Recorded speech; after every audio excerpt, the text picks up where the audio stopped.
group of musicians. Some of these same artists are now available under a new record label called Real World, backed by Peter Gabriel. And one of the label's first albums is entitled, appropriately I guess, Passion Sources, where you go to the sources of your inspiration and have recorded them. Did I say good morning yet? Hi. I don't think so. Yeah, no, that's correct. I mean, I found some of this music to be very passionate, very moving, and so once doing the soundtrack, I wanted to put out an album to feature all the artists that had inspired me. But the label really was an extension of that idea, because for the last 10 years we've been involved in festivals to try and bring music from many countries all around the world, and particularly to a rock audience. And so we have a chance with this. The Islamic artist that we saw featured in that clip, who is he? Nusrat Fateh Ali Khan. Again, please? Nusrat Fateh Ali Khan. Yes, it's not a household name at the moment, but I think he's enormously popular in his own country. He's one of the leading singers of Qawwali music, and it's this incredibly emotional music. I think he's one of the finest singers I've worked with. Does he aspire to be successful in the with rock audiences?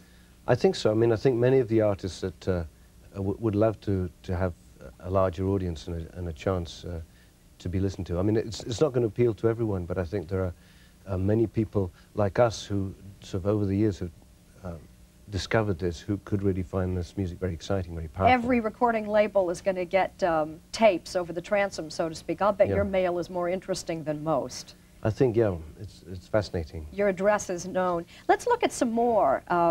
These are, once again, known in their own countries, but perhaps not here. This is the Guo brothers. They recently left China. They now live in London, but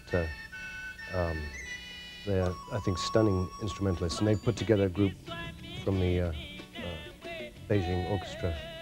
This is a group from Mozambique, Iupuro. They've just been doing these World Festival tours and been enormously popular there.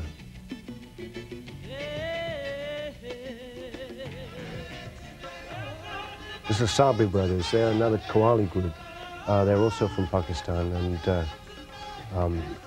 I think, for me, it's some of the most moving music that I've heard. This is Remy Ongala. Yeah, Rem is, well, enormously strong performer. I don't know how much we're going to see. He's a very colourful character. He's been recording in my studio at the moment, so I've got to know him quite well. Well, we show these painfully short clips, but that only makes people hungry to hear more, I would take I hope it. so. Do you require, in order to continue the Real World label, commercial success? We have very low budgets on the project, so we don't need huge sales, but I think there is a growing interest in world music as it's now becoming known. World music is a new category of its own. Category, right. Paul Simon's Graceland was very successful. David Byrne has now recorded 2 albums of Latin music. Is it all a coincidence that you're all exploring the world? No, I don't think so. I think, one, it's very exciting really to start trying to integrate some of these influences in our own music. And just, you know, I think we're becoming much more aware of what's happening in other countries. And when you start hearing some of this stuff, it's so powerful, it knocks you back. Does this mean that rock and roll is here and forevermore changed, that it has mutated at this point? I think it's continually growing form, but I mean, in truth, a lot of the things that are quintessential rock rhythms and so on have emanated from Africa originally. And so, I mean, so you take the rhythm that Bo Diddley made famous, you can hear that in the Congo. So there are many things that we now take as bread and butter rock and roll that have originated from different parts of the world. Well put. Good reminder. Thank you. Peter Gabriel joins us this morning.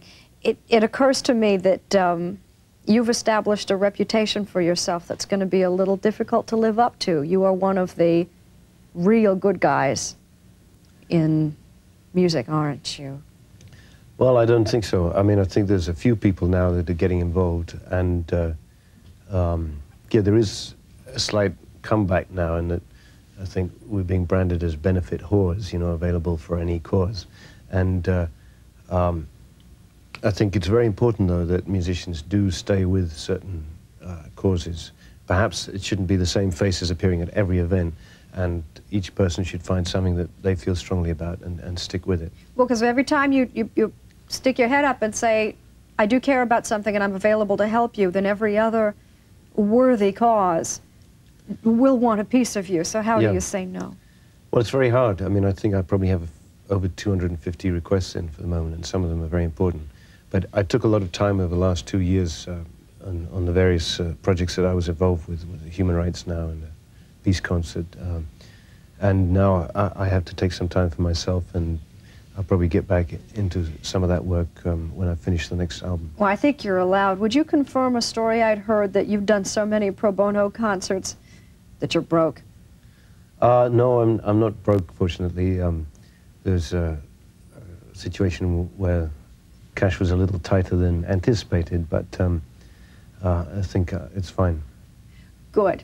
Why don't we do some business? The Sure. actual reason you are here today is because Peter Gabriel scored the controversial film, The Last Temptation of Christ, which came out some time back. Only now, however, is the soundtrack released. It has a different name, Passion. In fact, it's rather different music than was the actual score of the film. Yeah, there are some pieces that weren't included in the film, and after the film was finished, I listened to everything and started thinking, well, I'd really like to extend this and make this a part of this piece, and so I really want it now to stand up as a piece of work on its own, because I feel it's, I put a lot of effort and it's got some of my best work in it. Why don't we look at some of the work? The work Sure. we'll look at is that of a German artist. Stefan Roloff.